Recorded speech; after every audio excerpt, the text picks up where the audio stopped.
As revealed by numerous missions in recent decades, rather than being a paradise, Venus is a hell.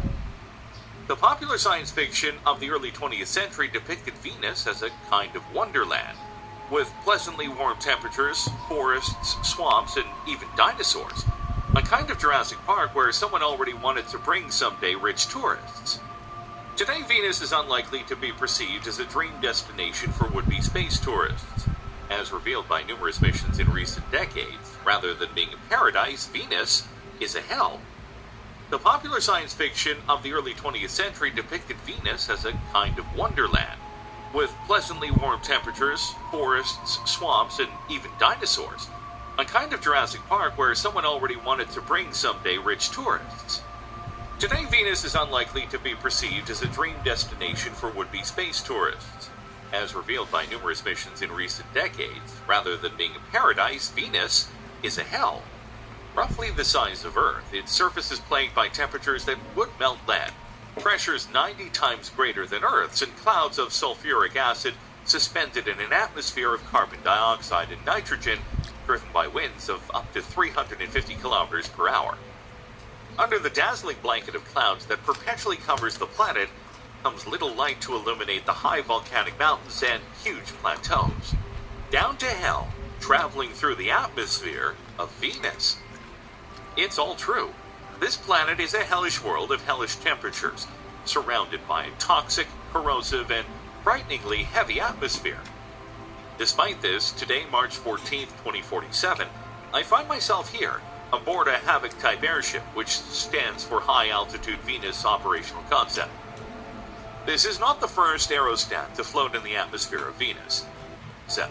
Aboard a Havoc-type airship, which stands for High Altitude Venus Operational. The popular science fiction of the early 20th century depicted Venus as a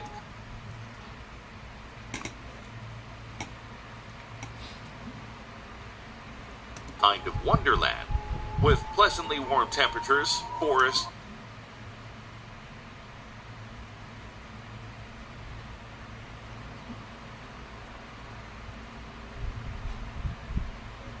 swamps, and even dinosaurs. A kind of Jurassic Park where someone already wanted to bring someday rich tourists. Today, Venus is unlikely to be perceived as a dream destination for would-be space tourists. As revealed by numerous missions in recent decades, rather than being a paradise, Venus is a hell. Roughly the size of Earth, its surface is plagued by temperatures that would melt lead, pressures 90 times greater than Earth's, and clouds of sulfuric acid suspended in an atmosphere of carbon dioxide and nitrogen, driven by winds of up to 350 kilometers per hour. Under the dazzling blanket of clouds that perpetually covers the planet comes little light to illuminate the high volcanic mountains and huge plateaus. Down to hell, traveling through the atmosphere of Venus.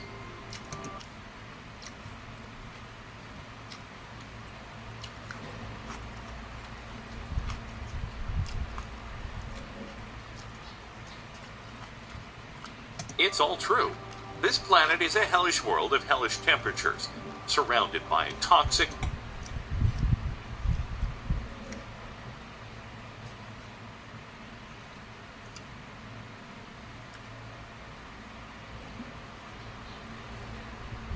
corrosive, and frighteningly heavy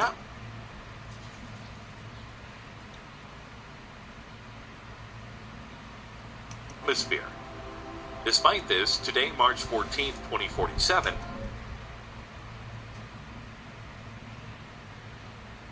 I find myself here, aboard a Havoc-type airship, which stands for High Altitude Venus Operational Concept. This is not the first aerostat to float in the atmosphere of Venus. It is, in fact, since 2037 that NASA and ESA have started the exploration program of this planet. The plan is to use airships that can stay in the Venusian atmosphere for long periods. The aerostats are filled with oxygen and nitrogen, which are lighter than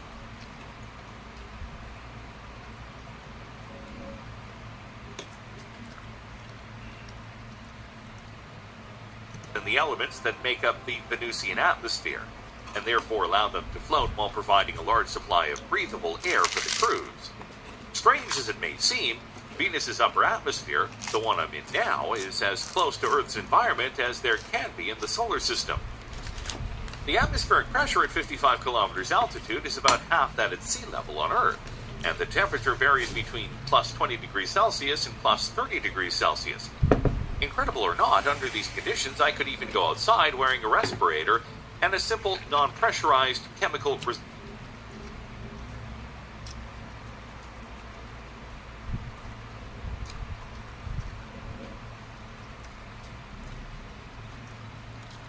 resistant suit. Almost the paradise. Not to mention that the layers of clouds give us a good protection from radiation coming from space. There is plenty of sunlight to generate energy with photovoltaic systems, and gravity is 90% of Earth.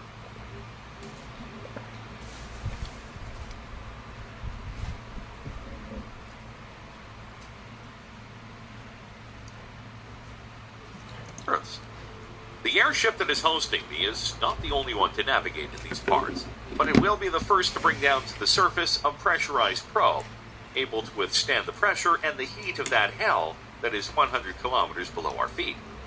If all goes well, I will be the first man to step on the ground of this absurd world. Otherwise, I will simply be the first to die on it. The bathyscaphe to which we will entrust our lives has been very appropriately named Trieste, like the one in 1960 took Jacques Picard to explore the bottom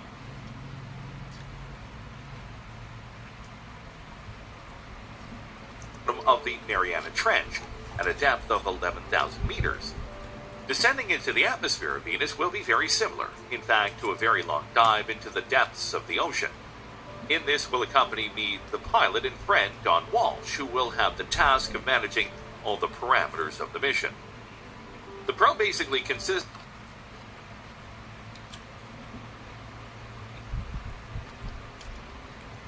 of a two-seat, spherical-shaped cabin measuring 2.54 meters in diameter.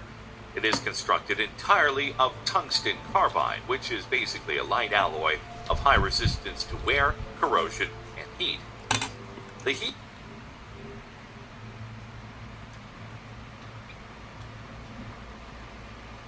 from the outside is absorbed by a lithium nitrate trihydrate thermal accumulator and heat exchanger. Two onboard cameras face outward through 2-inch thick quartz portholes. The sphere is attached to a carbon fiber balloon covered with 12 centimeters of honeycomb insulation. The balloon, 25 meters in diameter, is filled with gases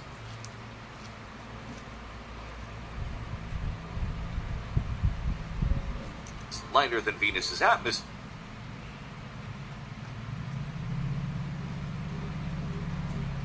at the time of descent, and that should allow us to make our way back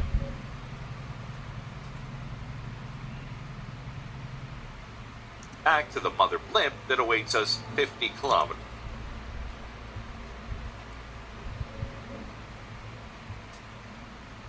higher up.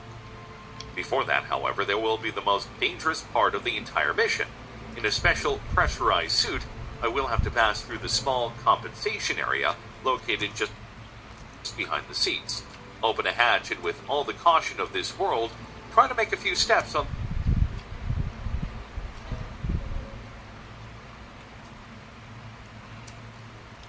the surface. Just enough time to collect some pebbles and some data on the ability of the suit to keep me alive. March 15th, 2042. We are already on board the Trieste and free of all ties with the mother airship. We are ready to descend by progressively releasing a certain amount of the gas contained in the balloon. The onboard computer calculates the ideal descent speed and the amount of gas to be released. T-minus 0. We are at an altitude of 100 kilometers.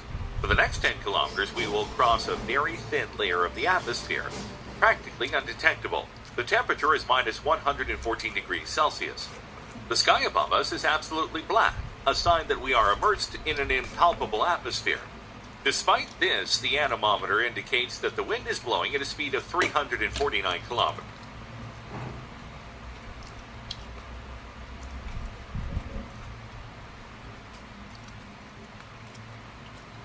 per hour, an oddity that we still cannot understand.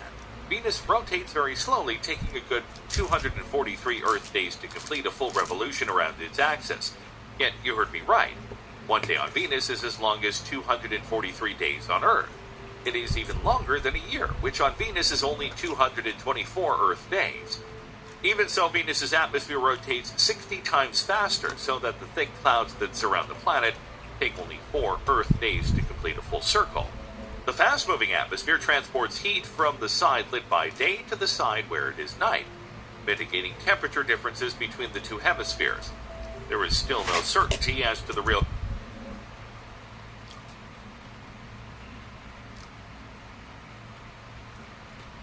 cause of this superrotation. The fact is that in an uncontrolled descent like ours, it is necessary to calculate well the effect that the force of the wind will have on our final destination, which should be Navka Planitia, the place where Venera 7 landed on December 15, 1970, the first probe to touch the ground of Venus. T plus 37 minutes. We leave the highest layer and plunge into a layer of haze, at times clearly visible,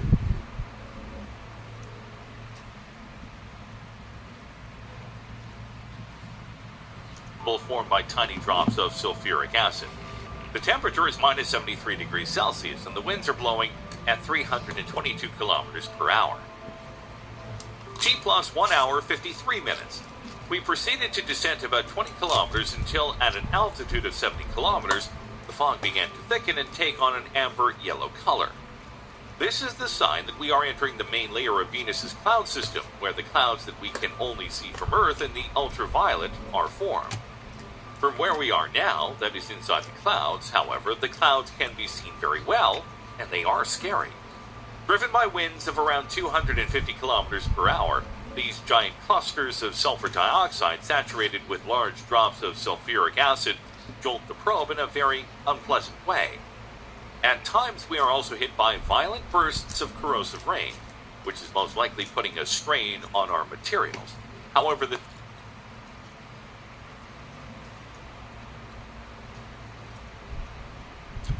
rain soon dissolves, and, dissolved by the heat, only falls for a few kilometers. At around 55 kilometers altitude, the pressure is the same as it would be on Earth in the high mountains, and the temperature even becomes spring-like. We have reached the altitude where our mother airship floats, along with many others. The wind, held back by the ever-increasing pressure, gets weaker and weaker. Lightning, if there were any, it would be trouble for us, but fortunately, the fear of dangerous electrical activity on Venus, widespread until 20 years ago, has since proved unfounded. Since the beginning of the Havoc airship exploration program 10 years ago,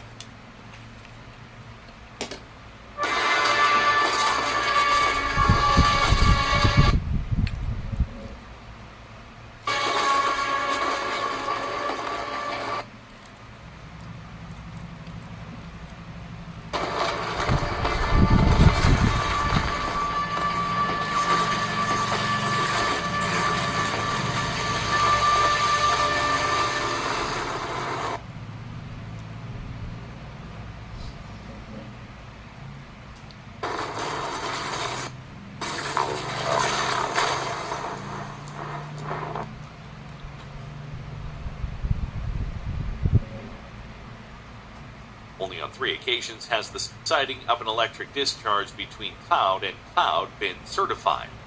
Besides their composition, Venusian clouds differ from terrestrial ones for the mechanism of their formation. On our planet, they are formed as a result of the cooling of rising air that causes the condensation of water vapor. The clouds of Venus instead resemble smog, as they are the product of chemical reactions between sulfur dioxide and water that are triggered by sunlight.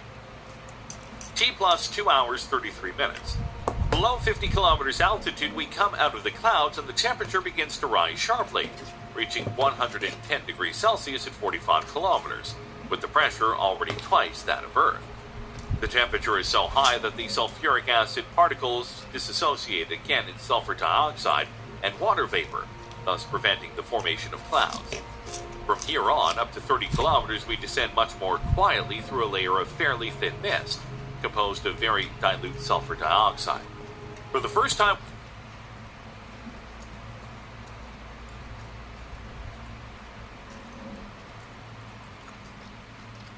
we can see the surface, while the winds decrease in intensity and slightly exceed 100 kilometers per hour.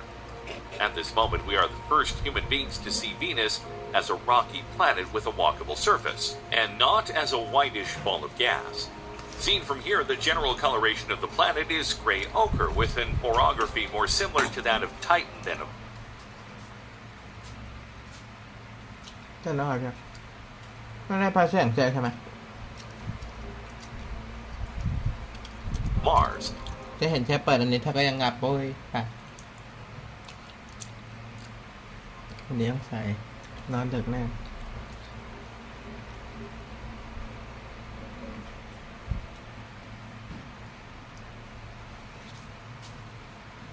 ดินเหลืองใช้ทำสีอโลกราฟี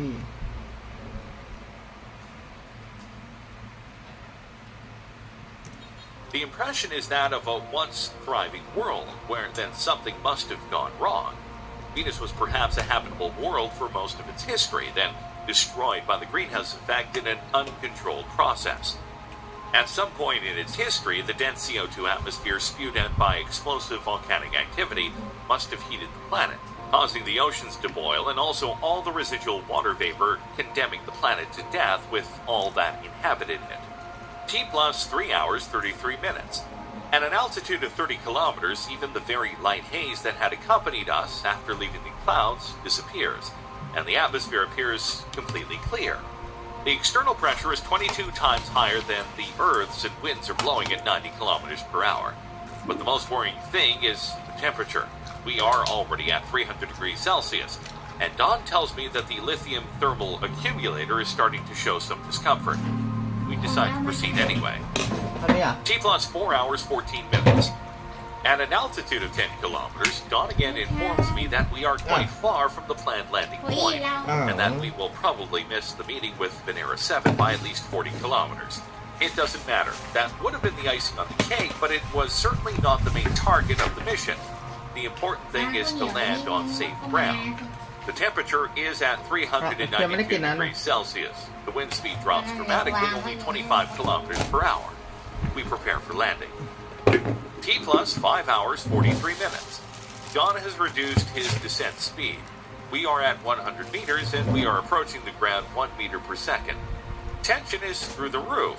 We are enchanted by the landscape that is welcoming us, but we are also busy checking the efficiency of the accumulator, which is now at full scale. The temperature at 424 degrees Celsius. T plus 5 hours 45 minutes. We have touched down.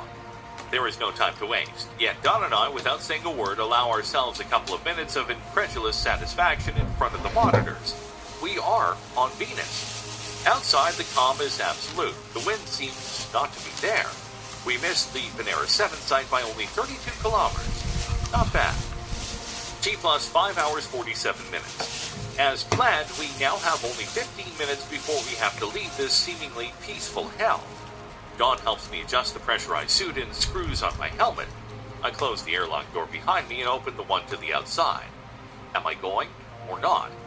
In any case, I am connected to the probe by a 15-meter cable that prevents the wind from carrying me away.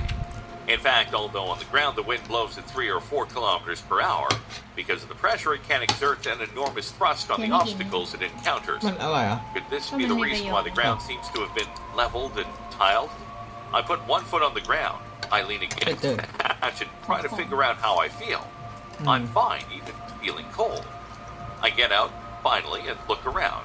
The sunlight manages to filter through the thick blanket of clouds quite effectively, illuminating the surface of the planet in much the same way as it does on Earth on a day when the sky is overcast. I am surrounded by debris and flat stones of various sizes. I'm not a geologist, but I understand that they are basalts, typical magmatic effusive rocks produced by the solidification of lava. Among the rocks, there is also some sandy soil of a very dark color. I don't feel the heat, but I feel the pressure exerted by the wind, like that of a large hand trying to push me forward with force, but very slowly. With effort, I fill the front pocket of my suit with small rocks and stones. I look up, and all around me there is only this endless extension of rocks, all the same until the horizon, a desolate desert landscape. I look towards the camera and greet Don, who is obviously watching me inside. I give him a nod that means all is well, but inside I am suddenly afraid. I'm becoming aware of my situation, me standing on the surface of another planet, a killer planet at that. The viewer tells me I've been out for 4 minutes. I turn around and I go back. I step into the chamber and turn around for one last look. Goodbye, Venus. I already know I'm going to miss you in a minute, and I'm going to miss you for the rest of my life. Come on, let's get out of here, Dawn. Let's go back up. How will we journey to Mars? อันนี้ดาวอังคารบ้างละ Mars, Mars, Connect that Mars. It's all everyone has been talking about recently. Humans do always have a deep desire to explore and seek adventure, from our youngest to our eldest. And when they set their minds to something, they become unstoppable.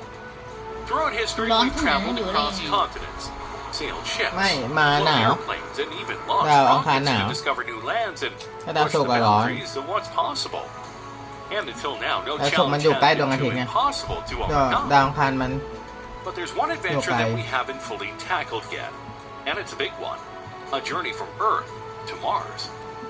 Can you imagine being part of a crew that lands on the red planet and takes the first steps on its surface? That would be wild. You might have heard of a show called The Expanse, and many more that have gained a massive following in recent years.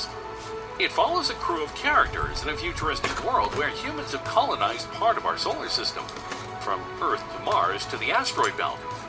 They explore new worlds, uncover conspiracies, and fight for survival in a universe full of danger.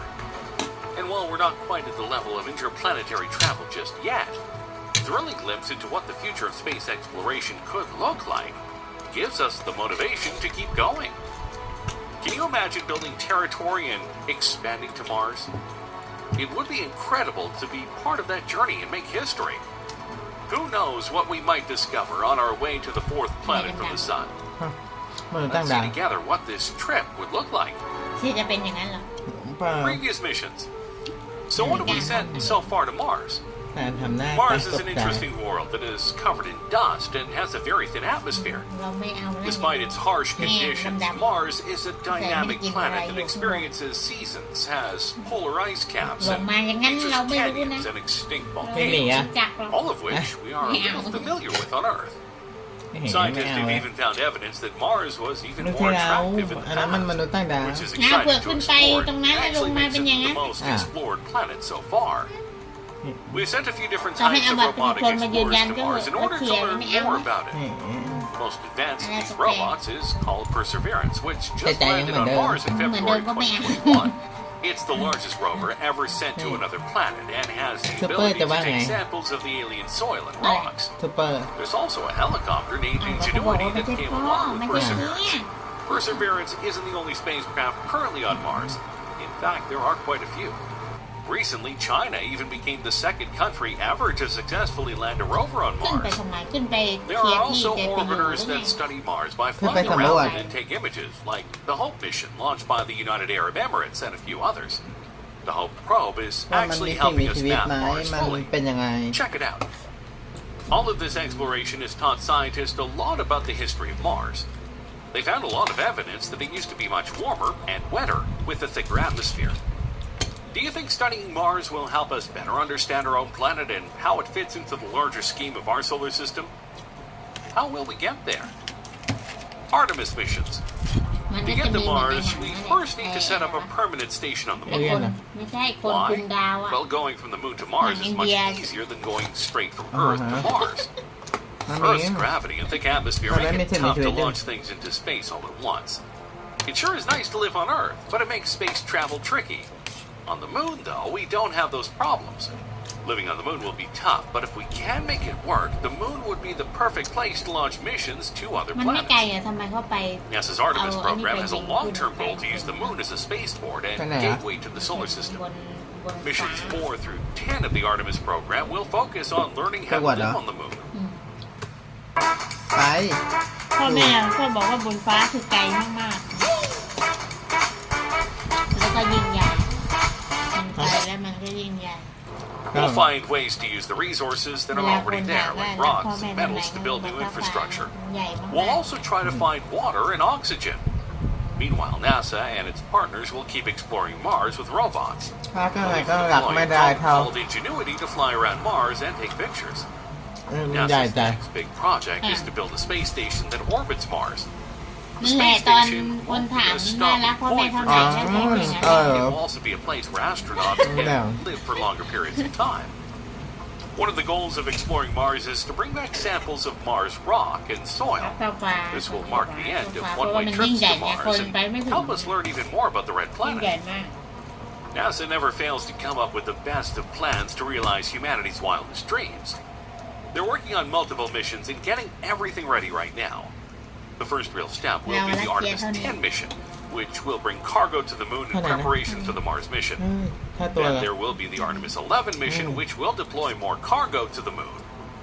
Both missions will include a trip to the lunar surface. But the real excitement begins with Artemis 12.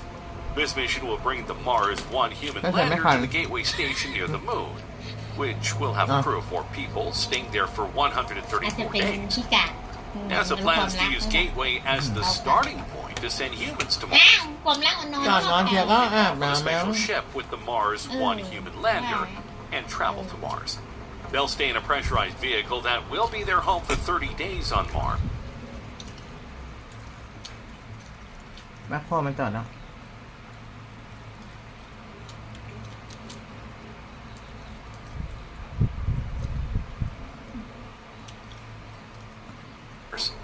This vehicle will also be their rover, so they can explore the planet.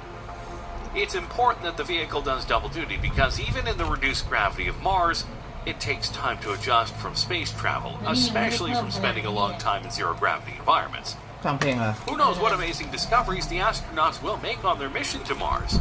We can't wait to find out. Space travel.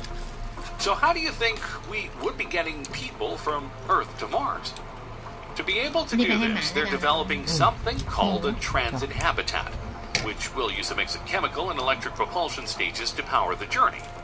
This habitat will be able to support a crew of 4 people and take them all the way to Mars and back again. Once they get to Mars, landing is a bit of a tricky process. The most recent Perseverance rover actually landed using a special capsule that's similar to how people return to Earth from space. The capsule had a huge parachute to slow its descent, but since the atmosphere on Mars is too thin for the parachute alone to provide a soft landing, the rover had to use a jetpack to slow down via rockets. Fun fact, 2 of the crew members will stay in orbit during the entire mission, while the other 2 go down to the surface.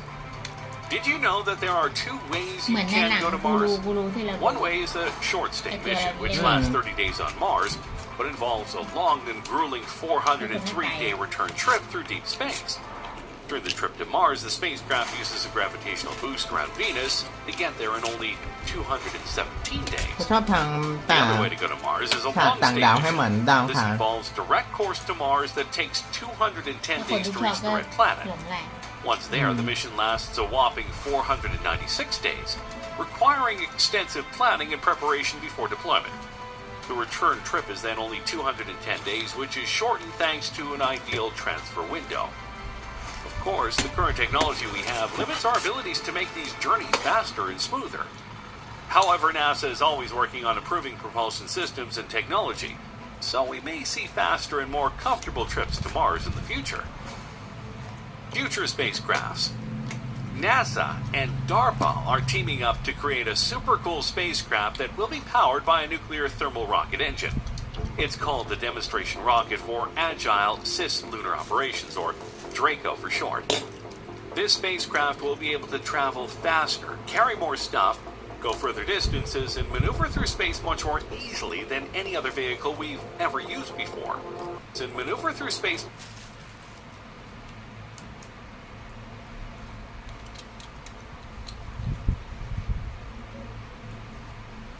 much more easily than any other vehicle we've ever used before. One major benefit of this new engine is that it will increase science payload capacity and provide higher power for instrumentation and communication. The engine works by using a fission reactor to generate high temperatures, which heats up a liquid propellant that is then used to propel the spacecraft. This new nuclear engine is going to be 3 to 5 times more efficient than traditional rocket engines, meaning it will take a lot less time to get to places like Mars. Instead of 8 months, it could take as little as 45 days. The DRACO project is set to come online in less than 5 years. expected to be integrated with an experimental spacecraft by 2027, and will help establish a space transportation capability for an Earth-Moon economy. And who knows, maybe within the next decade, astronauts could travel to Mars on a ship powered by the nuclear engine. Of course, there could be some delays along the way, but we humans are optimistic and love a good challenge. We refuse to stay in one place for too long, and going to Mars is just the next step in our interstellar journey. To recap, our journey to Mars is a daunting task, but humanity has never backed down from a challenge. NASA's Artemis program is working hard to establish a permanent station on the moon, which will serve as a gateway to the rest of the solar system. The journey to Mars will involve a transit habitat, a special spacecraft that will use a mix of chemical and electric propulsion stages to power the journey. Landing on Mars is a tricky process, but NASA has shown that it is possible with the recent successful landing of the Perseverance rover. The future of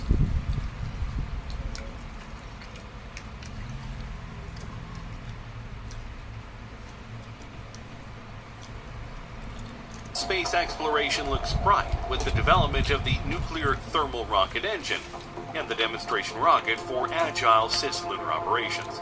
We're excited to see what discoveries await us on our journey to the Red Planet, and we hope you are too.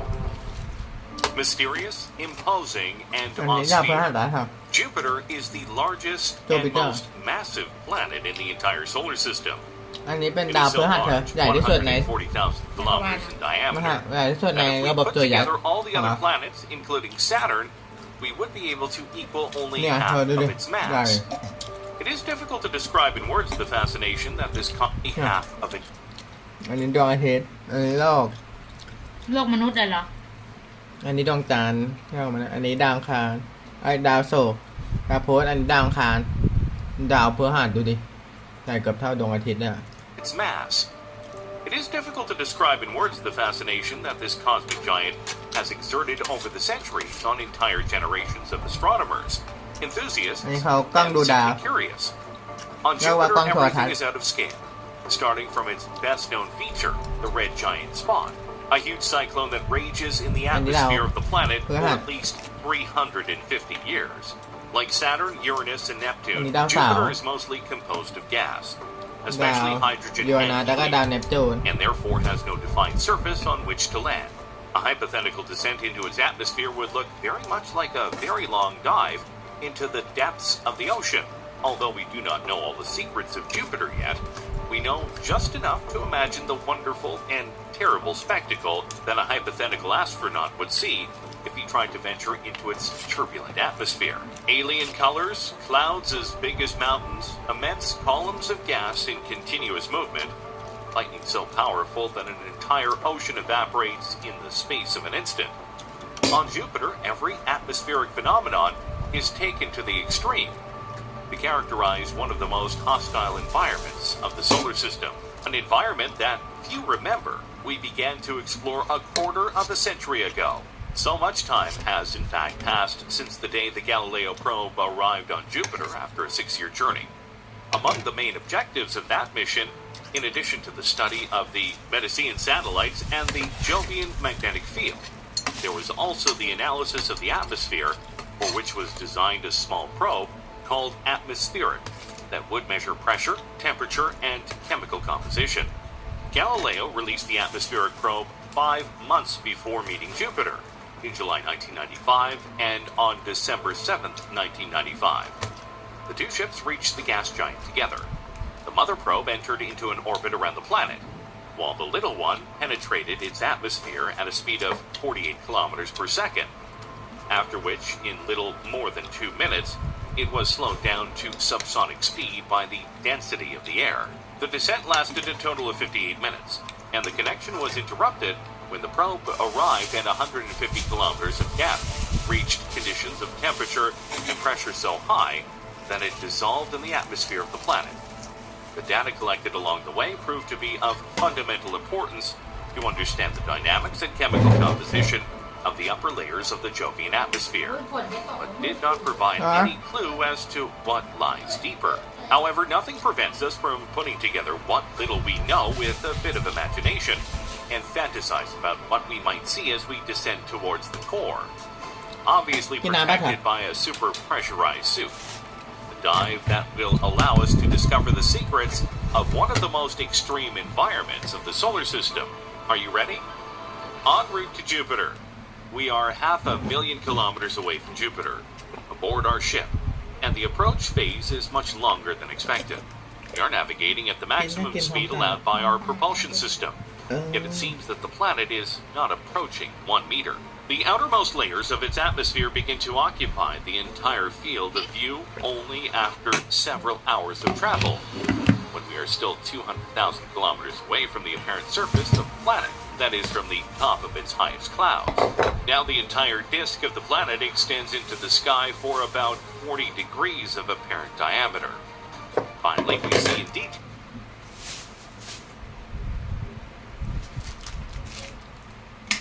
ตกใจมือตึ๊บเขาบอกว่าฝนจะตกพริมุทรพรุ่งนี้ตั้งแต่อันนี้ the dense clouds of ammonia and hydrogen that rotate in parallel around the equator, forming the characteristic white, red, and orange bands. Jupiter, as well as the Sun and Saturn, is in fact subject to a differential rotation phenomenon. Because of its high speed of rotation, 9.9 hours, the gases that make up the upper layers of the atmosphere, mainly hydrogen, helium, and ammonia, move at different speeds depending on their position with respect to the equator, creating the characteristic horizontal bands of different color. Usually the red ones, called zones, correspond to atmospheric depressions caused by descending cold air, while the lighter ones, the bands, are cloudy reliefs formed by rising hot air. The great red spot, so clean and geometric if seen from a distance, slowly begins to transform, so that after a few hours we find it hard to distinguish the contours. The enormous vortex, which from space seemed to us a single structure, now appears as a chaotic set of smaller vortexes, whose circumvolutions reveal new and unexpected details about the extreme turbulence of the atmosphere. The mighty columns of gas emerging from the deepest layers of the planet make Jupiter resemble a huge กินข้าวมื้อเดียว2มื้อที่บ้านน่ะดีมันไม่มีใครกดดัน Arrived เนี่ย at 100,000 kilometers from the surface, the electromagnetic bombardment caused by the Jovian magnetosphere is so intense that we are forced to activate the special protections of our ship. โอ้โห If we did not, we would die of radiation poisoning คือ within ตอนบ่าย minutes. ไม่ตกร้อน Jupiter is in fact like a giant dynamo. Because of its fast rotation period, the speed with which the metallic hydrogen slides on the inner core of the planet generates strong electric currents that give rise to a magnetosphere 20,000 times more powerful than the Earth. The magnetosphere then traps solar emissions into huge bands of radiation, generating a radioactive environment that is a deadly risk both for probes, whose instrumentation must be adequately shielded, and for astronauts. 0 kilometers, the descent begins. Continuing our journey, we finally reach the edge of the troposphere, the zero limit from which we begin to measure the descent, as we would do with the depth of an oceanic trench. The long descent to the innermost layers of the gas giant begins here. We disengage from the spacecraft, protected by our magical spacesuit, and let gravity drag us towards the core. Because of its enormous mass, at this height Jupiter generates a gravitational acceleration 2.6 times higher than the Earth. So if we want to avoid burning like a meteor, we have to open a parachute to slow the fall. We do it, and in a few minutes our speed goes from 3,200 to 360 kilometers per hour, with a deceleration that allows us to avoid any risk of supersonic compression or overheating due to friction. Minus 10 kilometers, along the mists of the Great Red Spot. Looking around, we notice an unusual landscape. The colors vary from bright red to brown, and there is a thick layer of mist that prevents us from pushing our gaze further than a few hundred meters. But if we could do it, we would see a spectacle without equal. The clouds that surround us, up to 45 kilometers high, and composed mainly of hydrocarbons, hydrogen, methane, and ammonia crystals, would look like huge mountains. We would immediately notice that ammonia covers the upper surface of the cloud like an oil film on water, adding a hue of white to the dominant red color, pushing our eyes even further in the direction of the Great Red Spot, we would see a huge column of turbulent gas soaring over the surrounding clouds, almost as if it were floating above the troposphere.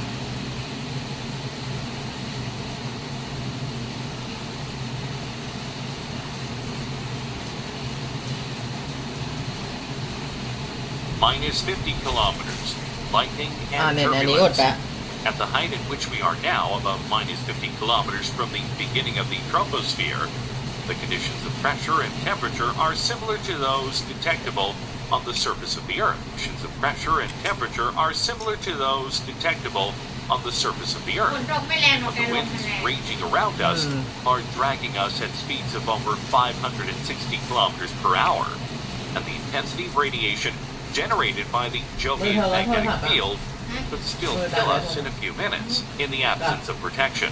The noise generated by the turbulence is deafening, because here the speed of sound is 4 times higher than we are used to.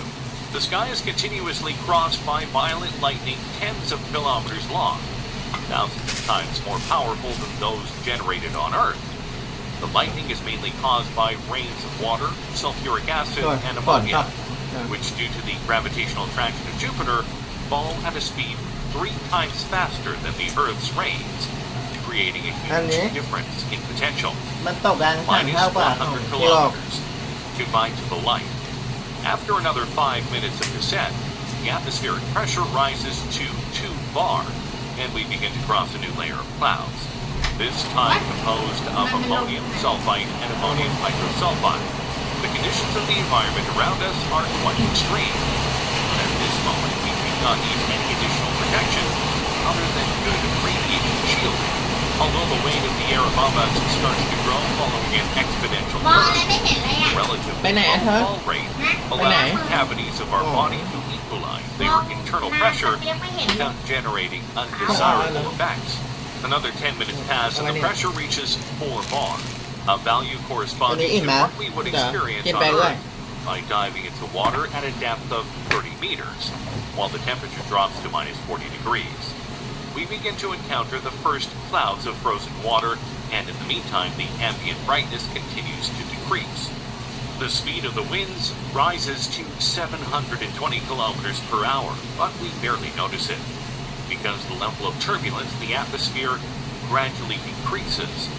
Another 15 minutes of fall and the pressure rises to 10 bar. At this point, in order to avoid harmful effects on the body, we have to modify the air mixture supplied by the suit's respirator. If we do not do it, in a few minutes we would encounter an oxygen poisoning or a nitrogen narcosis, because under pressure the 2 gases become toxic. Let's take a last look above us, just in time to see the weak disk of the sun disappearing in the orange fog. Another 25 minutes pass and the situation begins to get complicated. The special protective suit with which we are equipped must withstand a temperature above 100 degrees Celsius, continuously and constantly increasing, accompanied by enough atmospheric pressure to crumple a car. We find ourselves suddenly immersed in darkness, and we can no longer distinguish anything. The absence of light is due to the density and chemical composition of air. Around us now there are only nitrogen, helium, ammonium sulfide, and traces of water vapor, compressed to the point of absorbing all the electromagnetic radiation coming from the sun. Our journey has turned into a slow fall into darkness. Minus 20,000 kilometers. Gases become liquid. We continue to slow down due to the increasing atmospheric density, while incandescent helium is raining around us. The gases compress more and more, starting to behave like liquids. If we had to leave our protective suit, we would be crushed and vaporized in a split second. Now we are no longer even able to determine where we are in relation to Jupiter's core, because the transition between gas and liquid is so gradual that we cannot realize the change in density. Below us, at an unspecified distance, we notice a faint luminescence caused by the energy radiating from the nucleus. Atmosphere is now almost completely formed by liquid hydrogen that boils at thousands of degrees centigrade. As on the surface of the sun, the pressure rises rapidly from 1,000 to 2 million bar. and the atmospheric density has exceeded the water density by a while, reaching even 1,000 kilograms per cubic centimeter. At this point, the fall stops, because our body being less than the matter around it, once exhausted, the kinetic energy of the fall can no longer sink. If we want to continue, we need to push. So we turn on the propellers of the suit and start to descend slowly again. Minus 30,000 kilometers, an ocean of liquid metal. From here on, and for several hours, the journey is particularly boring. Darkness and silence dominate, and the monotony is interrupted only by the imperceptible flashes that emanate from the deepest regions of the planet. Continuing on becomes more and more difficult. After a time that seems endless, however, something unexpected happens. The darkness is torn by a web of lightning that vaguely resembles a spider's web. This network of lightning branches out following a very particular geometry, which closely resembles the way electricity propagates into water. We are sailing in a vast ocean of metallic liquid hydrogen. Under normal conditions of pressure and temperature, hydrogen is a gas. But if its density exceeds a certain critical point, it turns into something different. A substance that flows like a viscous liquid and conducts electricity like a metal. The lightning we saw in the troposphere are nothing compared to those that cross this boundless ocean. Where we are now, pressure and temperature have reached such high levels that they escape any attempt at understanding. Minus 60,000 kilometers, the core. No matter how hard we try, we can't go any further. Below us now is the core of Jupiter, an extremely dense and warm core with a mass between 12 and 45 times the Earth's one. Astronomers believe that it is mostly solid and contains most of the heaviest elements of the planet, such as ice, rock, iron, and other heavy components, with a considerable amount of hydrogen. To be able to walk on its surface, we should be able to survive pressures 4 million times higher than the Earth's surface, and temperatures of over 35,000 degrees, a bit too much even for our imagination. After all, it is only thanks to the latter that we can bear the idea of being forced to stay here forever, held as we are by a gravity force equal to 130 times that of the Earth, a well from which no means of propulsion, no matter how powerful, would ever be able to pull us out.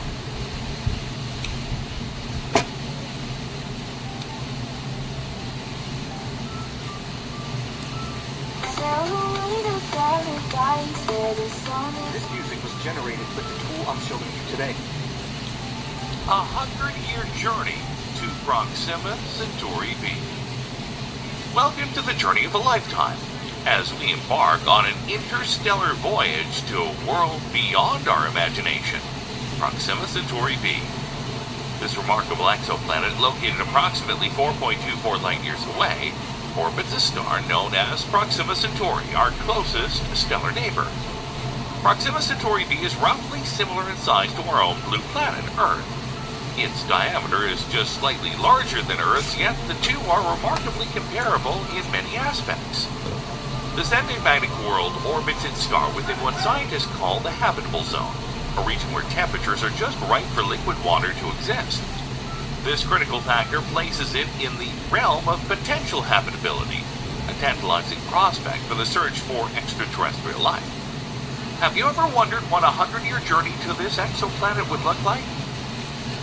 Join us as we venture forth, transcending for extraterrestrial.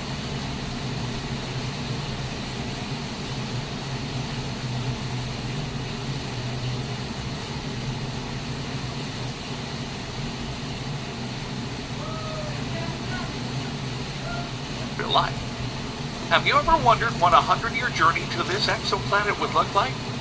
Join us as we venture forth, transcending the limits of our solar system.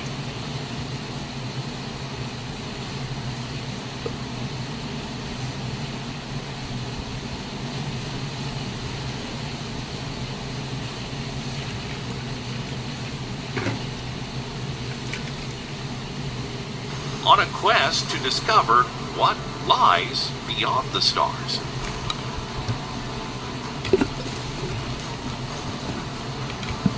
The genesis of the mission. As we set our sights on the distant shores of Proxima Centauri b, we must first reflect on the monumental scientific leaps that have made this journey possible. Over the decades, humanity achieved extraordinary milestones, unlocking the secrets of the universe and propelling us towards the stars. Key scientific discoveries paved the way for interstellar travel. Breakthroughs in quantum physics, harnessing the power of dark energy, and advancements in propulsion systems allowed us to contemplate journeys beyond our solar system. These discoveries revolutionized our understanding of the cosmos and unlocked the potential for such a grand voyage. The heart of this mission beats within the generational spaceship, a marvel of engineering forged over decades of relentless innovation. Its construction represents a marriage of cutting-edge materials, science, and futuristic technology. The vessel is a self-contained ecosystem meticulously designed to provide for every need of its crew, from sustenance to recreation, ensuring survival over a century-long voyage. Selecting the crew for this odyssey was a process of unprecedented scrutiny and precision. Psychologists, engineers, and experts from diverse fields collaborated to assemble a team of individuals with the physical, mental, and emotional resilience required for such a monumental undertaking. The chosen crew members underwent rigorous training, not only to master the intricacies of the spacecraft, but also to prepare them for the unique challenges they will face throughout their journey. One of the most profound challenges is the uncharted territory of long-term space habitation. The crew will have to adapt to a closed, self-sustained environment, a microcosm of Earth, where every resource is meticulously managed. The ship's ecosystem must remain delicately balanced, providing food, water, and oxygen for generations to come. The relentless passage of time will pose another remarkable challenge. Relativity rears its head, with time dilation effects becoming increasingly significant as the ship accelerates towards relativistic speeds. Communication with Earth becomes an exercise in patience, with messages taking years to traverse the vast cosmic expanse. Isolation, both physical and psychological, is yet another formidable obstacle. The crew must learn to navigate the intricate dynamics of a closed society, evolving over generations. They will forge a unique cultural identity, drawing from the legacy of Earth, yet shaped by the trials and triumphs of their extraordinary journey. The crew of this generation ship are the pioneers, the torchbearers of humanity's legacy, pushing the boundaries of what is known and venturing into the great unknown. The generation ship. The launch of the generational ship, the culmination of decades of scientific endeavor and technological advancement, is a moment of unparalleled decades of scientific endeavor and technological advancement is a moment of unparalleled significance. To propel it beyond the boundaries of our solar system, an unprecedented level of coordination, power, and precision is required. As the ship rises, it leaves behind the bonds of Earth's gravity, ascending into the heavens. The sky darkens, revealing the boundless expanse of space.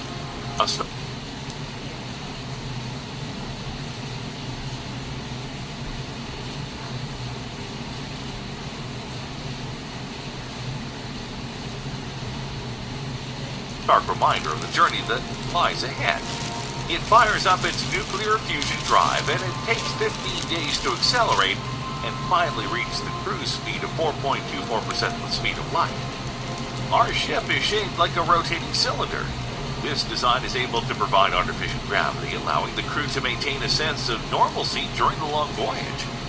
Inside, it is a self-contained world, a microcosm of Earth, where every detail has been meticulously considered by intern designers back where every detail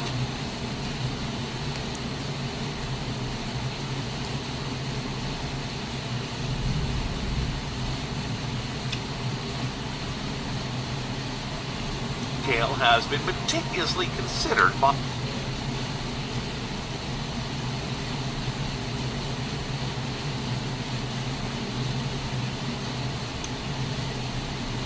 intern designers back on Earth, and care has been put on the inside just like it has on the outside. The outer shell of the ship is forged from a blend of advanced composite materials, carefully selected for their durability and resistance to the harsh environments of space. multiple layers of shielding composed of specialized alloys and reinforced polymers, protect against cosmic radiation and micrometeoroid impacts. This meticulous construction ensures the safety and integrity of the vessel as it hurtles through the cosmos. The inner habitat is a self-sustaining biosphere that mirrors the delicate balance of our home planet. Advanced hydroponic gardens, algae tanks, and carefully managed animal populations provide the crew with a renewable source of food. Air and water recycling systems ensure that resources are conserved and utilized to their fullest extent. Energy is harnessed from a combination of advanced fusion reactors and solar panels that coat the outer surface of the ship, capturing the unending energy of nearby stars. This dual-source approach provides redundancy and ensures that the ship remains powered even in the darkest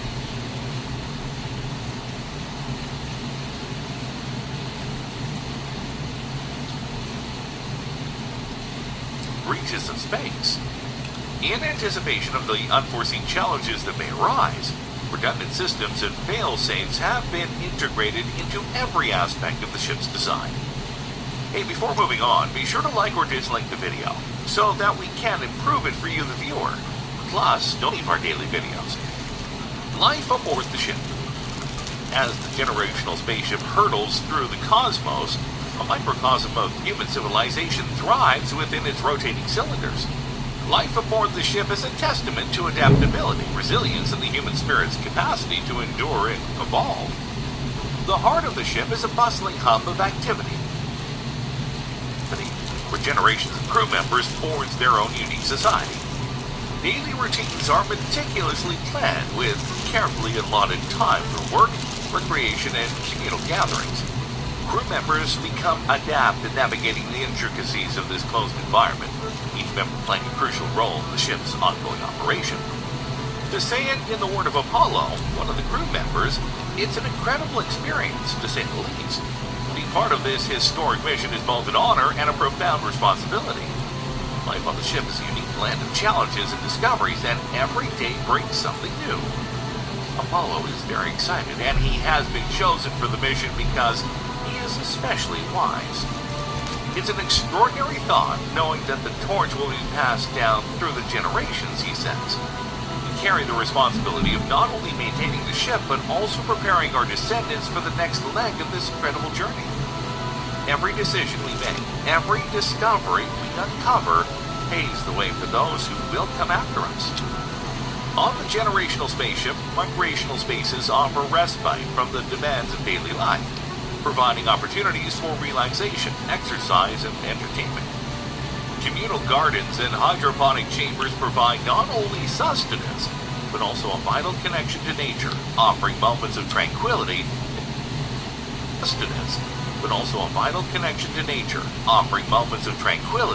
In the midst of the cosmic connection to nature, offering moments of tranquility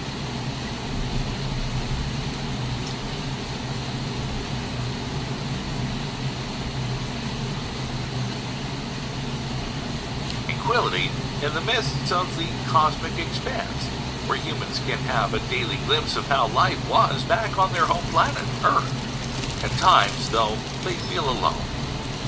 Apollo tells us that isolation is one of the most significant aspects of life on the ship. However, it's also what brings us closer together. We've become a tight-knit family, supporting and uplifting each other through the challenges. Shared experiences, traditions, and a common purpose have forged bonds that are unbreakable. Indeed, social dynamics within the ship have evolved over the decades. Relationships form and strengthen, bonds are forged, and a unique cultural identity emerges. Shared experiences and collective aspirations knit the crew together, creating a sense of purpose that transcends the vast expanse of space. These people will be the first inhabitants of a whole new planet. They better go there and live in peace. As the generational spaceship embarks on its historic voyage to Proxima Centauri, it must navigate a carefully calculated trajectory. In order to reach our distant neighbor, the ship will need to venture down from the ecliptic plane, the imaginary plane that aligns with Earth's orbit around the Sun. This strategic maneuver allows the ship to gain the necessary velocity to escape the gravitational influence of our Sun and set course for the Proxima Centauri system.